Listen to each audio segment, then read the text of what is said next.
God, there are so many things I have to think through and have to say about all this stuff going on. There are so many opinions about this new Pokemon reprint announcement.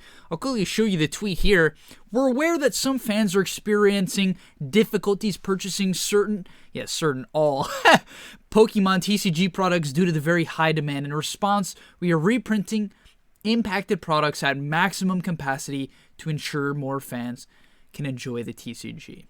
Now in today's video, I'll be giving my thoughts, reading other people's thoughts and discussing that, giving you links to a video, well, a link to a video that is a must-watch. I'm sure most of you that are watching this video have already seen it. I genuinely believe it's a must-watch, whether or not you like the guy. And, yeah, we're going to go from there. Let's talk about these reprints so you guys can have a better idea on the market and so we can just have a genuine discussion on it. Before we get into that, though, please, the channel's been exploding. Like, honestly, every single video is doing so well. Thank you very much for all your support. I've been getting a lot of great feedback as well, which really warms my heart. It honestly makes me feel great, and I hope I can continue to provide entertaining and engaging content for you guys. So if you haven't already, smash the like button and subscribe to the channel. We're posting here every other day, sometimes every day. All right. So we've read the tweet. The first thing I want to go over is the Vivid Voltage booster box. Now, the thing I want to say about this booster box is that, yeah, a reprint, it needs to happen, okay? This is so it's so dumb that Vivid Voltage, the new set, is $233. Like, I have one box left. I had 18 on the day of release. I'm like, yeah, they're not going to really go up, right? Darkness Ablaze didn't go up. What do you know? Now Darkness Ablaze and Vivid Voltage are just so expensive. And that I don't see that as healthy. Do I hope these boxes go up over time? Absolutely. Absolutely. But it makes no sense to me that a new set with like one $300 chase card is $233. Like, the Amazing Rares don't... You're never going to make your money back from opening this, which you might be like, oh, that's not the point of opening cards. I get it. But, like, this is too much. 36 packs for $233? It's almost, what, $8 a pack? That's just way too much. And frankly, people want to open the new sets. Kids want to open the new sets. I want kids, and I want a new community to continue to get into Pokemon so it doesn't die in 15 years because, you know, an entire generation couldn't get any cards. That I definitely don't see as healthy. So, do I think a reprint is necessary? Yes. Now, here's my brief opinion. I'm going to keep it real simple. Then I'm going to show you the link to the video and read other people's comments. Here's my brief opinion. I think Pokemon should reprint these modern sets. I hope they do not reprint them to the ground, and I hope they don't start reprinting things like evolutions and sets that came out like, let's say 7 years ago, like Flash Fire. Imagine they just reprint Flash Fire. That would be unhealthy, because then you couldn't buy product and enjoy buying product as an investment. Believe it or not, because like, this is something I really want to say and I want to put on the table. A lot of people don't have this perspective. I like buying Pokemon as an investment. That's what I like to do with my life. That is not you can't change that, okay? That is my opinion. That's what I do. I like having these Evolution Kanto boxes stacked up. I like looking about it. It makes me feel good. I think it's cool and it's fun. So when all these collectors are like, the point of Pokemon is not for money, and you can't do it for money, why do you get to decide that? I like the card. I've played the game since I was young. Like, I enjoy looking at them, but I also like the idea that I can buy something that's fun, collect something that's fun, interact with the community that's fun, and invest at the same time. That's cool to me. Collecting these cards with no value is not cool to me. You can disagree with me on that, that's fine, but if they kill the price of the cards, you are going to lose a huge portion of the community. A huge portion. Because frankly, celebrities are not going to get into Pokemon if it's not worth anything. Some might, a small minority. Logan Paul, and Stevie Aoki will not be dropping massive amounts of money and creating a huge amount of attention to Pokemon if there was no money involved. And frankly, you want people to bring attention to Pokemon so it stays healthy, so it doesn't die, so you can collect it 50 years from now. I hope Pokemon exists 50 years from now so I can open cards with my kids and then my grandchildren. You know, I really do hope that happens. So I think killing the prices would be a frankly really bad idea, and so I do not want them to print the sets to the ground like other people are saying. I've heard that's already happened with Magic, where Modern is just uninvestable because it just gets printed to oblivion. Please, I really think that's a bad idea. And people are like, yeah, do it. Okay, the second thing, this video, it's pretty important. I'll link it in the description. The reason why I see it as important, he basically says that there's like a 12 to 18 month gap before these massive reprints happen. Now, I doubt he has like the official numbers on that. But all I'm saying is like, don't expect these reprints to come right away. Right? Basically, Magic has the priority on printing cards for whatever reason. I don't know exactly how that works. But it's going to take a while for Pokemon to reprint everything. It's not just going to instantly happen. It's not like, oh, they announced this tweet today because this is going to happen today. That's not what's happening.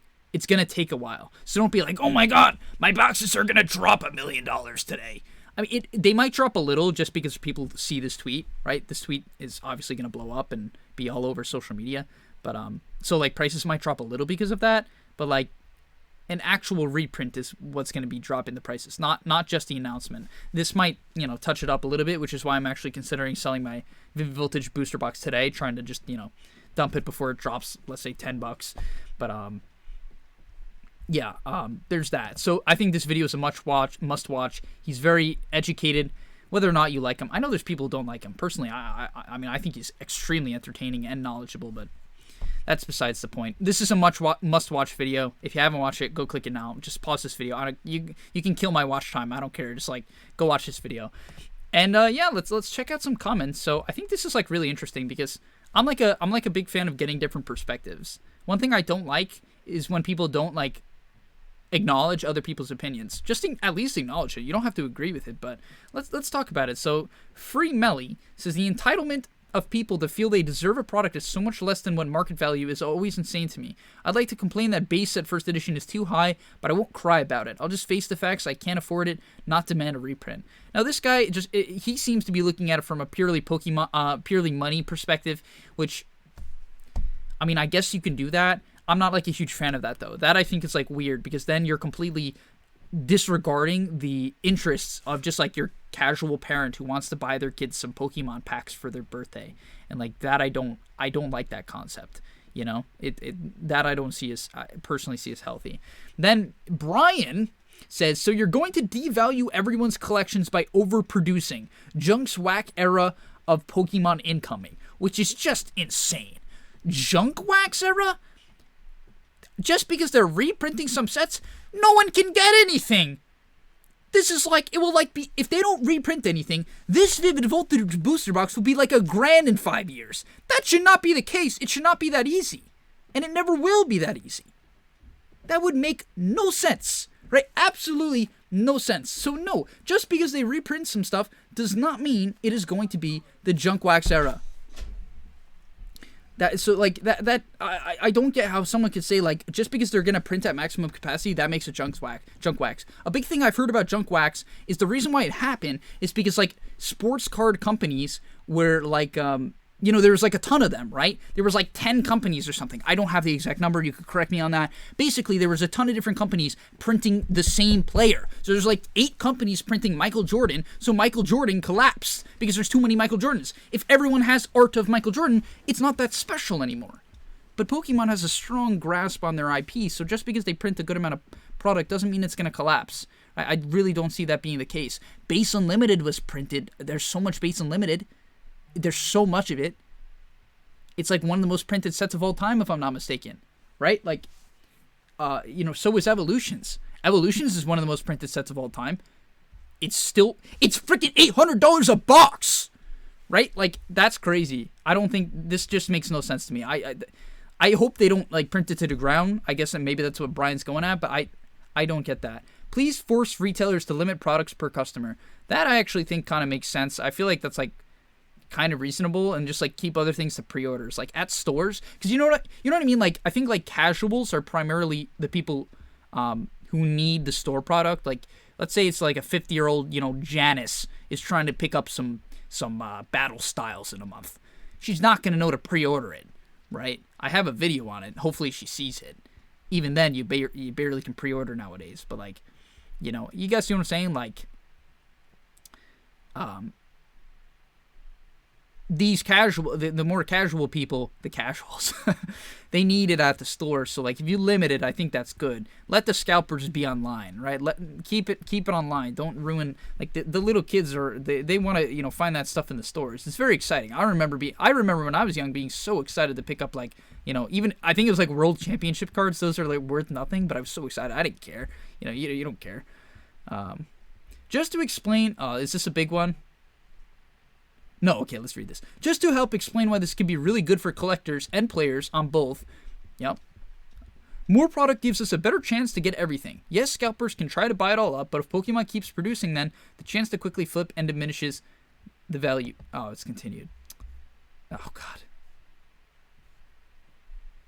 Okay, I think it's just these two. We'll read what Rob has to say. So yes, scalpers could get their hands on this, but if we're patient and wait an extra week for the next shipment instead of impulse buying at 2 or 4x the MSRP, scammers won't be so ready to stockpile. Eventually that means more product will stay on the shelf, so it will level out. Assuming the product starts hitting shelves end of month, then by the end of March, scalpers will be moving on to some next fad and we can finally get what we want without lining the pockets of scalpers. So I guess he's basically saying just wait, which is like kind of what you should do with it's what you should do with Shining Fates. Like, if you're doing it to collect, just wait.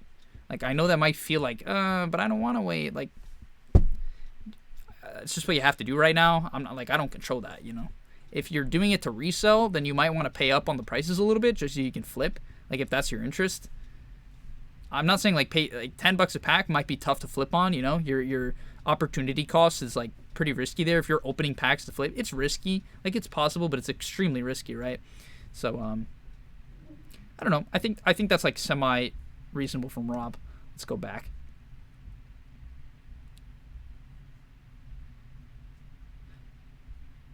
Thanks, Pokemon. For the rest of us, don't give scalpers your business. I mean, I think that's fair. Like, but like, see, there's basically like two common sentiments. It's like, yay, get the scalpers out, and then rip the markets. I really think it's way too. People are going way too ham. I get that Pokemon said maximum capacity, which is like, I think this is where the tweet got dangerous. I kind of wish they maybe didn't say this, like, this way. Tell me what you guys think. Actually, comment that down below. I'm curious what you guys think. Like, do you think that they tweeted this maybe the wrong way? Was there a better way to put this? Because, like, we are reprinting impacted products at maximum capacity. They could have just said we're reprinting impacted products. Like, I think that would still make people happy. They're still getting the, they're still acknowledging the fact that they need to reprint stuff, right? But why maximum capacity? That just sounds like they're going to kill prices, which this is not going to do, right? I do think it will level out, but unless demand, like, just disappears, this current level of demand, they would have to like go at maximum capacity. If I'm understanding this correctly, they would have to like maximum capacity print for like a full year and a half, 2 years, and have demand go down to really kill prices. Like, I'm saying kill prices, like $70 a booster box, $80 a booster box. Like, that would not be good. I don't think that's gonna happen. But all right, I think I'll end the video there. I hope you guys enjoyed. I'm curious to see what you have to say and where people stand. I'm definitely in the middle where, yeah, I do wish stuff was a little more available. Frankly, buying Shining Fates was very miserable. It was a miserable experience. I've had to spend thousands of dollars extra to get product, and that's just not fun. It's not fun. It doesn't make me happy. Even if I think I can make money off of it, which it's a risk, I don't know for sure. You guys will be seeing those videos on the channel, so stay tuned. But you see what I'm saying? Like, that wasn't fun. For me, Champion's Path was fine.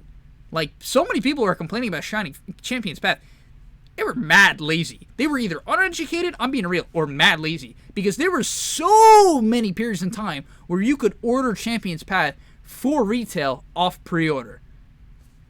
Like, I think it's over there. You guys see that? Can you see it? My camera's probably way off. I have so much Champion's Path retail, all pre-order. Never bought a single piece of Champion's Path from a store. Never paid over retail. Actually, that's not true. I did for a couple of ETBs. But that was like, I didn't have to do that, right? Like, that's just because I like the ETB look, and I think they're, like, cool long term, you know? So, alright, I'll end the video there. Thanks for watching. I've really been enjoying making content, so smash the like button and subscribe if you have been enjoying viewing it as well. And I'll see you in the next one. Peace.